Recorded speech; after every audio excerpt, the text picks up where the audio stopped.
The Georgia heat of that late Saturday afternoon was the kind that settled deep in your bones. A thick, humid blanket that made the ice in your glass sweat as much as you did. I was at a cookout at Noah's family home.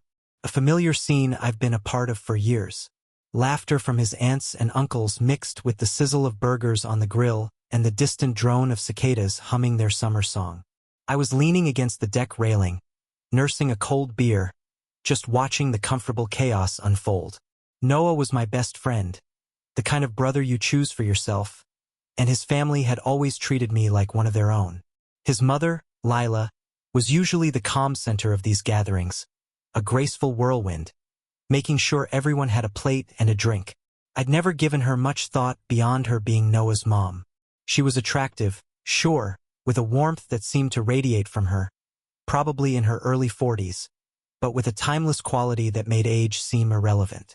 To me, she was just a permanent, reassuring fixture in my friend's life. That was all. Nothing more complex than that. The afternoon started to bleed into evening, the sky turning a soft shade of orange and purple. I needed to use the restroom, so I excused myself from a conversation about college football and slipped through the sliding glass door into the cool, quiet house. The sudden blast of air conditioning was a welcome relief from the sweltering yard. As I was drying my hands, I heard the sliding door shut behind me. I figured it was another guest. But when I stepped out of the bathroom, I saw her. It was Lila. She was standing in the hallway, having just closed the door that led back out to the deck. The noise from the party was instantly muffled, reduced to a faint, happy murmur. The space between us suddenly felt charged and intensely private. She wasn't looking at me with the easy maternal smile she wore outside. This was something different, more direct and unreadable. I felt a knot tighten in my stomach, an immediate sense of unease that I couldn't place. "Hey, Jasper," she said, her voice softer than it was in the noisy yard. Taking a break from the madness, her smile was there, but it didn't quite reach her eyes. I found myself unsure of where to look, my gaze flicking from her face to the closed door and back again. "Yeah, just needed a minute," I managed, my voice sounding a bit strange. I gestured vaguely back toward the party. "It's getting lively out there." She let out a small, quiet laugh, a sound that was entirely different from her boisterous outdoor laugh. She brushed a stray strand of blonde hair from her forehead. "Tell me about it," she said, her tone almost conspiratorial. "Sometimes I just need to escape my own party." I hesitated, not knowing if I was supposed to leave or stay. It felt like I was intruding on a private moment. Yet she was the one who had closed the door. She wasn't a stranger, but this felt unfamiliar, like I was seeing a side of her I never knew existed. I had only ever seen her as the capable, composed matriarch. I never imagined feeling this strange magnetic pull in her presence. We stood there for a moment in the quiet hallway, the low hum of the refrigerator, the only sound. She finally broke the silence. "Come on, let me get you a real drink." "Not that beer you've been nursing," she said, gesturing toward the living room. I found myself nodding before I'd even processed the invitation. I followed her into the living room and she poured me a small glass of whiskey. The conversation at first was light about my classes and Noah's latest antics, but as we sat there, I felt the atmosphere shift. She began to speak about her own life, about how days could blend into one another, how you could be surrounded by people you love and still feel profoundly alone. It was a startlingly honest admission. For a few minutes, the woman sitting across from me wasn't my best friend's mother. She was just Lila, a person sharing a moment of genuine, unexpected vulnerability with me. And the way she looked at me with an intensity that seemed to search for something suggested she was interested in more than just polite small talk. That's when my perception of her began to fundamentally change. I started to see the person underneath the role she played so well. There was a depth to her, a story that wasn't just about being a wife and a mother. She smiled then, a soft, enigmatic expression that made my chest feel tight. "Jasper, you've really grown into a man," she said, her voice a low murmur. "It's hard to wrap my head around. I remember when you and Noah were just little boys tearing through this house. I didn't know how to respond, so I just gave a slight awkward nod. A new kind of energy was crackling between us. Something unsaid but impossible to ignore. I could feel it. A subtle spark. A quiet tension that I didn't understand the meaning of.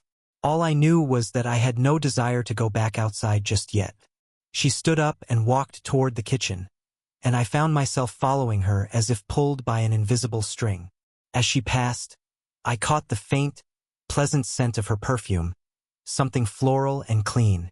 In that brief instant, the label of Noah's mom dissolved completely. She was simply a woman, an individual with her own history, her own desires.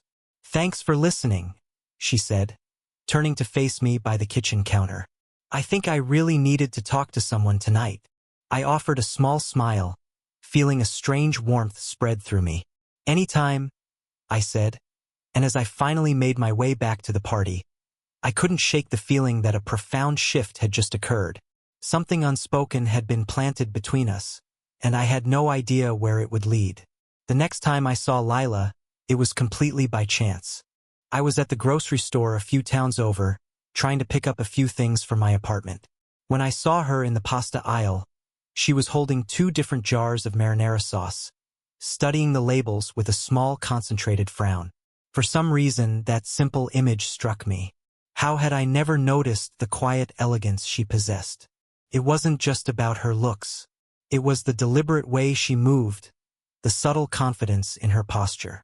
It was as if she held a piece of knowledge that the rest of the world was missing. I hadn't expected to see her, and frankly, I was unsure how to act. We hadn't spoken since that strange, charged conversation during the cookout, but something about that evening had resonated with me. The memory of her candidness and the way her eyes had held mine lingered in my mind.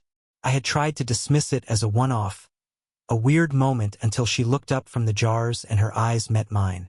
"Jasper," she said, her voice a low, welcoming hum. A calm smile spread across her face.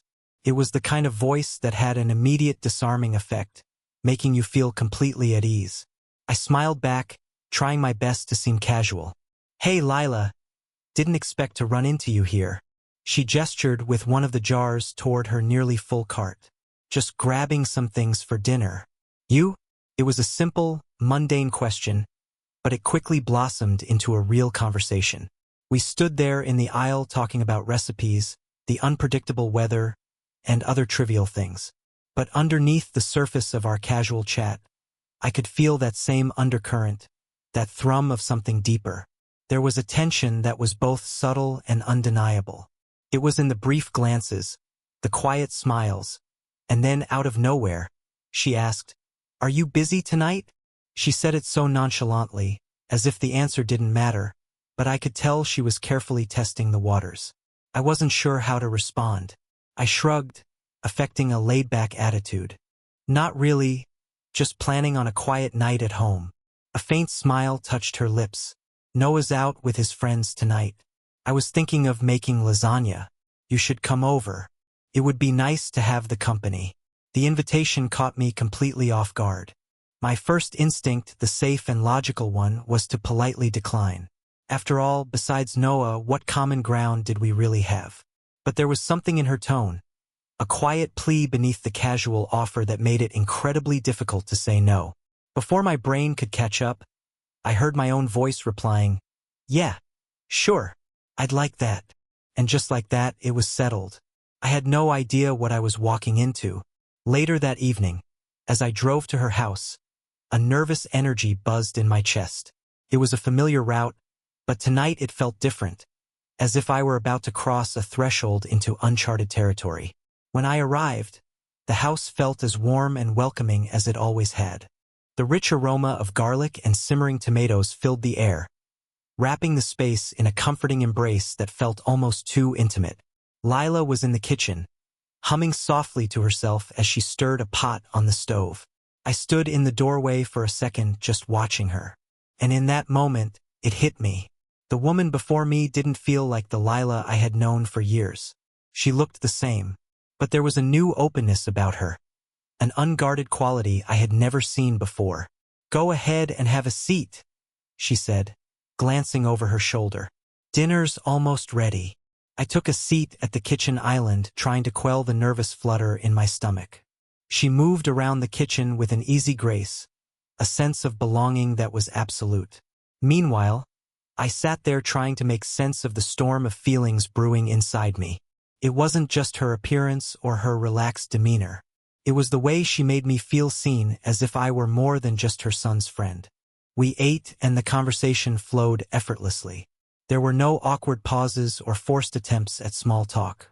We spoke about life, about dreams deferred, and about how things rarely go according to plan.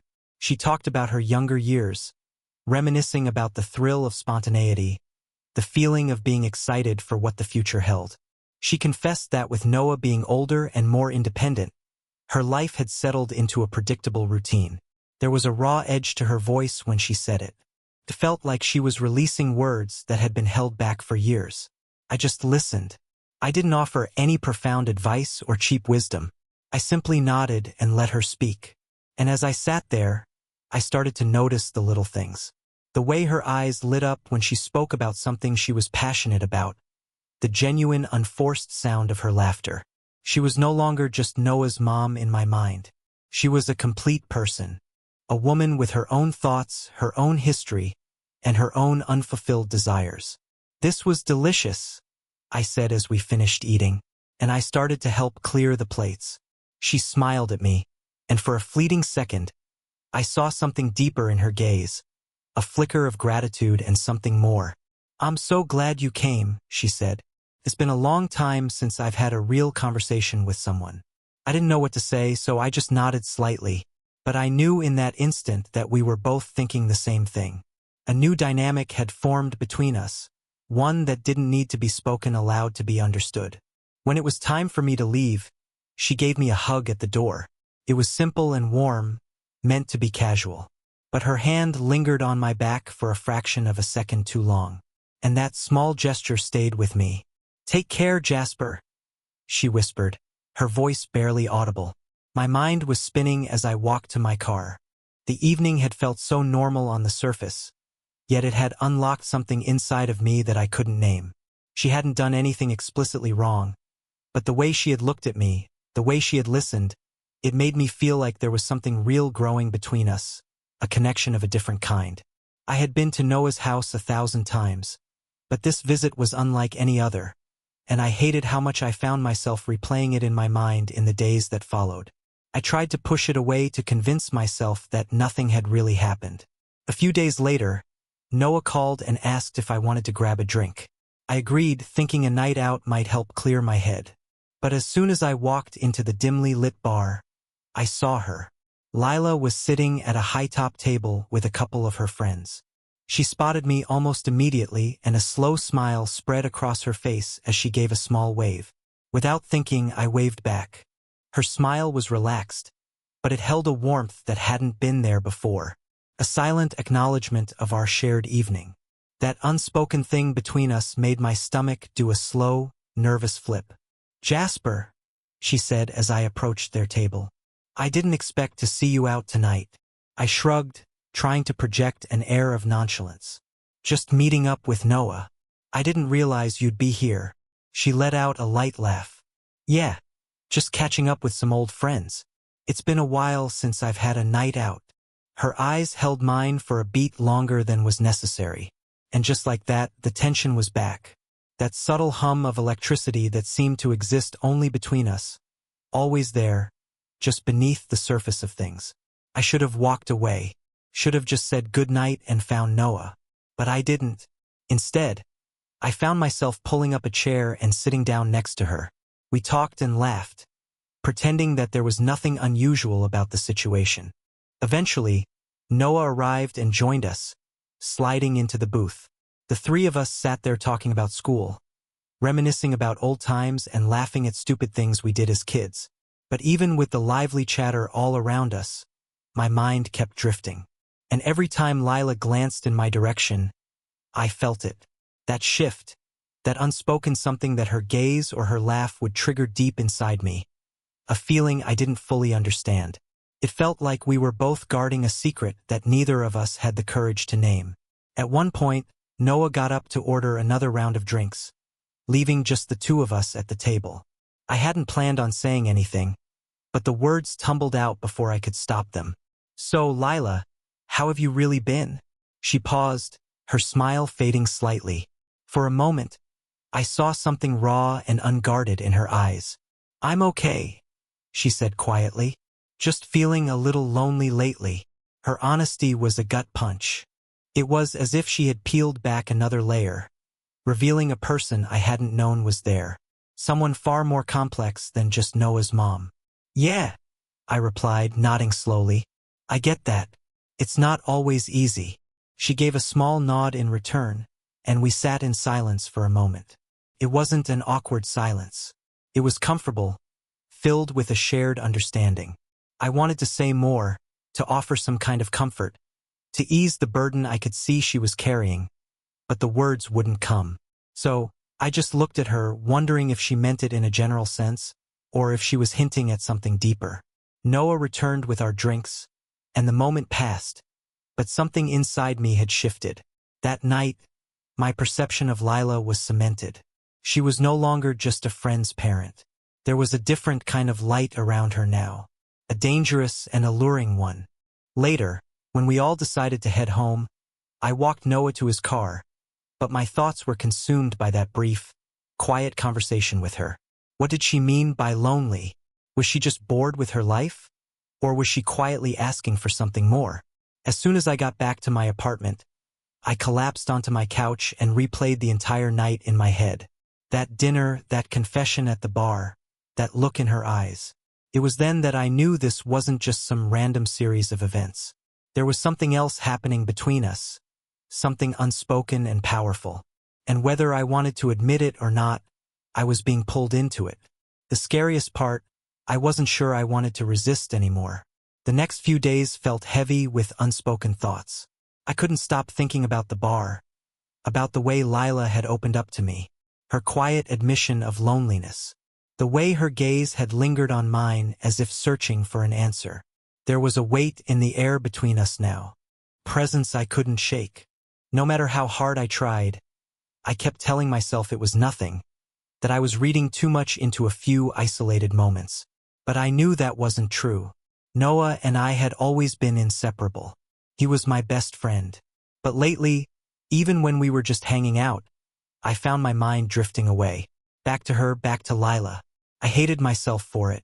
I hated the thoughts that circled endlessly, refusing to leave me in peace. Her smile, the way she carried herself. She felt different to me now, and it was changing everything. That Saturday, I decided I needed to clear my head. I called Noah and suggested we go to the local park and shoot some hoops just like we used to. Maybe if I could exhaust my body, I could quiet my mind. When I got to the court, Noah was already there practicing his free throws. He looked up and grinned when he saw me. "About time you showed up," he joked, tossing me the ball. I forced a smile, mumbling something about getting held up. We played hard for the next hour. The familiar rhythm of the game a temporary distraction. We were laughing, talking trash, and trying to one-up each other. But my head wasn't really in it. My thoughts were somewhere else entirely, in a place that was warm, soft, and deeply confusing. After a while, we took a break, sitting on the edge of the court to catch our breath. Out of the blue, Noah asked, "Hey man, you think my mom's doing okay?" He wiped the sweat from his forehead with the back of his arm, his gaze fixed on the cracked asphalt. The question threw me. "What do you mean?" I asked, trying to keep my voice steady. "I don't know. She's just been distant lately," he said, still not looking at me. "Not herself. I don't know if she's stressed about something, but it just feels off. I think she's going through something." That admission hit me harder than I expected. I had always seen Lila as this pillar of strength, a steady, composed presence who was never rattled. But maybe I had been wrong. "I don't know," I said, keeping my tone carefully neutral. "Have you talked to her about it?" He shook his head. "Not really. Every time I try, she just brushes it off, says she's fine. I don't want to push, but I can just tell something's up." I didn't know what to say. A part of me, a reckless part, wanted to tell him everything, to confess what I had been feeling and seeing the change in her and the corresponding change in me. But I couldn't, not yet. Maybe not ever. Maybe she just needs some space, I offered, trying to sound casual. Yeah, he muttered, but I could hear the doubt in his voice. He wasn't convinced. We finished our game and headed back to his place. The entire drive, my stomach was in knots. A feeling of dread building, as if I were walking towards something I couldn't prevent. We walked in the front door and there she was. Lila was sitting on the couch, idly flipping through a magazine. She looked up when we came in, her face arranged into a pleasant smile as if everything were perfectly normal. "Hey, you too," she said, her voice bright, but I could see it. There was a weariness in her eyes, a subtle tension in the set of her shoulders. I knew she was playing a part. "Hey, Mom," Noah said, dropping onto the couch beside her. "You good?" She paused for a fraction of a second before nodding. "Yeah. Just been one of those long weeks." I could tell she was deflecting, treating it like it was nothing. I didn't press the issue, mostly because I wouldn't know how. My own heart was pounding louder than I wanted to admit. So, I retreated to the kitchen, telling myself I just needed a glass of water. I needed a moment to breathe, to escape the heavy atmosphere in the other room. But as I was reaching for a glass, I heard footsteps behind me. Lila was standing in the doorway, her arms crossed over her chest. "Jasper," she said quietly, her voice calm but direct. "Can we talk for a minute?" I turned around, surprised. Yeah, sure. What's up?" She stepped into the kitchen and gently closed the door behind her. The small space seemed to shrink and I felt my chest tighten as she moved closer. I wanted to thank you for the other night," she said, her gaze not quite meeting mine. "For dinner? It meant a lot to me." I swallowed hard, her words landing with more weight than I anticipated. "Of course," I replied. "You know, you can always talk to me if you need to." She nodded slowly and for a moment neither of us spoke. We stood in a dense, heavy silence that buzzed with everything we weren't saying. Then, almost as if to change the subject, she said, "Noah's a good kid. You know, he's had his struggles, but he has such a good heart." I nodded again, unsure of where this was going, but her gaze stayed on me for a second too long. That same spark I'd felt before was back, humming between us like a high-tension wire. "Yeah," I said softly. "He really does." She smiled, but there was something else in that smile, something I couldn't quite decipher. I wondered if she was thinking what I was thinking, and for a split second I considered asking her. I almost asked what was happening here between us, but I held my tongue. I just stood there caught in the quiet with her, wondering what the next move was. Finally, she broke the spell with a quiet, "Thank you again, Jasper." "Any time," I replied, but even as I said it, I knew the word had taken on a new meaning. A week passed since that conversation in the kitchen. It hadn't been dramatic or explosive, but it stayed with me, replaying in my mind. Every time I saw Lila after that, the air between us felt different, charged with a new electricity. I couldn't be sure if she felt it, too, or if I was just projecting my own complicated feelings onto our interactions. Either way, the dynamic had shifted and I couldn't ignore it. Noah and I continued to hang out like always. He would laugh and joke, trying to keep things normal, but it was no use. Every time Lila walked into the room, my eyes would follow her. I started noticing the smallest details. The way she tilted her head when she was listening intently, the way her eyes would meet mine for just a fraction of a second longer than necessary. It was subtle, almost imperceptible, but I saw it. I felt it. Then came Saturday. Noah had made plans to go out with his friends, which left me at their house, waiting for him to finish getting ready. It wasn't what I had planned, but I didn't mind. In truth, I needed the quiet. I needed space to try and sort through the chaos in my head, in my gut. I was sitting on the couch scrolling aimlessly through my phone when I heard her voice call out from the hallway. "Jasper." I looked up, surprised to see her standing there, her expression unreadable. "Hey," I said, trying to sound casual, but my heart had already started to race. She walked into the living room, paused for a moment, and then asked, "Can we talk?" That simple question made my stomach clench. Yeah, of course, I said, setting my phone aside. She came over and sat down on the couch next to me. We weren't touching, but the space between us felt infinitesimally small. The air grew heavier. The room felt smaller. I've been thinking a lot about our conversations lately, she began, her voice soft and careful. And I feel like I owe you an apology. I looked at her, completely blindsided. This was not where I thought this was going. I know I've been a little forward, she continued, explaining that she'd been dealing with some things personally and didn't mean to unload on me. I blinked, trying to read her expression. I mean, it's okay, I finally managed to say. You don't have to apologize for anything. She offered a warm smile at that, but something in her eyes told me she wasn't finished.